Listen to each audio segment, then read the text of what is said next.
Olá, gente, seja muito bem-vindo ao meu canal. Eu sou Ellen de Oliveira, tenho 32 anos, sou cirurgiã dentista, cristã e eu venci a violência doméstica após 12 anos de um relacionamento abusivo. O meu objetivo tem sido ajudar mulheres que sofrem como eu sofri, principalmente dentro das igrejas, a se libertarem dos seus opressores. Hoje, no 10º episódio, eu vou falar como foi o processo do divórcio. Primeiro, eu conversei com o pastor presidente e contei tudo pra ele, embora a esposa dele já soubesse um ano antes. E o resumo do gabinete foi que eu não falasse pra ninguém o motivo da separação. Que quando viessem me perguntar, eu dissesse, não deu certo. Exatamente essa frase, não deu certo.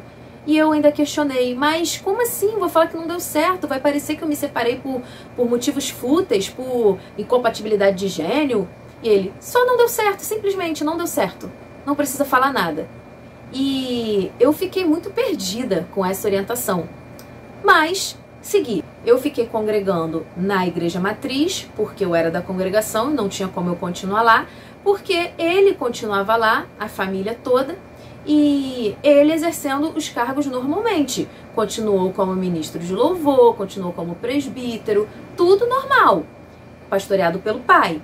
Um outro pastor foi pregar na congregação da qual a família toda fazia parte, e quando viu ele fazendo as coisas, foi questionar o pai dele por que ele estava fazendo as coisas, se ele estava separado. E aí o pai respondeu, mas ele não tem pecado. E esse pastor disse, mas como não? Ele batia na mulher dele. E ele falou, era só uns tapinhas. A Ellen não é fácil, ela não cala a boca. E eu lá na matriz estava impedida de fazer tudo. Eu era obreira, não podia mais servir Santa Ceia, não podia cantar. E somado ao fato de eu não poder dizer o motivo, eu estava me sentindo mal com isso, decidi ir para uma outra congregação. Fui muito bem recebida nessa congregação. Fui colocada no Ministério de Louvor, mas quando o meu ex viu transmissão online da igreja onde eu estava cantando, ele foi questionar ao pastor presidente por que eu estava cantando.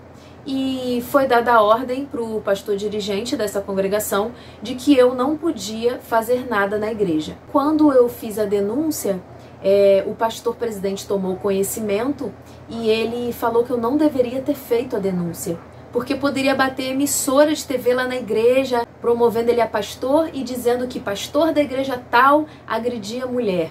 Um dos argumentos que ele usou é que agora ele não poderia nem fazer um concurso público. E eu disse, ele tinha que ter pensado nisso antes, o problema é dele.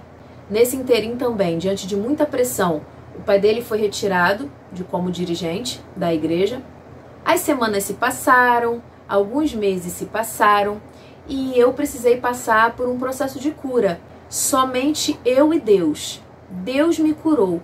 E como fruto dessa cura, desse meu amadurecimento, eu fiz uma postagem no Facebook falando sobre amadurecimento, onde eu não citava nomes de ninguém, não citava casamento, não citava separação, não citava nada referente a isso.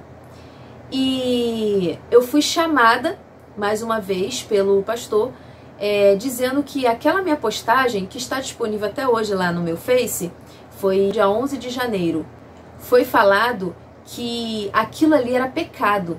Aquilo que eu tinha postado era pecado. E eu falei, mas como pecado? Simplesmente era pecado. E eu tinha que tirar a postagem.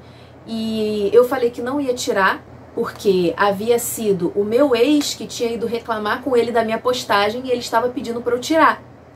E eu falei, eu já estou separada e ele quer continuar mandando na minha vida. Se eu tirar, ele vai pensar, tudo que eu quiser, eu vou reclamar com o pastor vai falar com ela e ela vai acatar.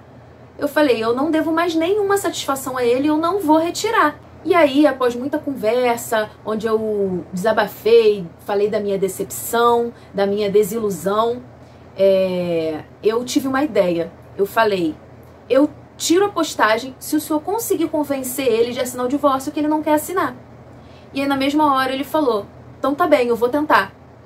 E, resumindo, no dia seguinte, eu estava divorciada. De um dia para o outro, conseguiu convencer ele de ir ao cartório para assinar o que ele já tinha furado outras vezes com meu advogado. Eu não fiz questão de nada, nenhum bem que nós tínhamos, porque teria que ir pro litigioso e eu não queria que demorasse mais tempo. Já passei muitos anos brigando, agora eu só queria paz. Então foi amigável, mas eu fiquei sem absolutamente nada e ainda arquei com todos os custos do divórcio, que são caros, né? Então eu comecei a pedir a Deus direção para sair daquele ministério e o Senhor me direcionou e eu, há 7 meses, estou em outro campo.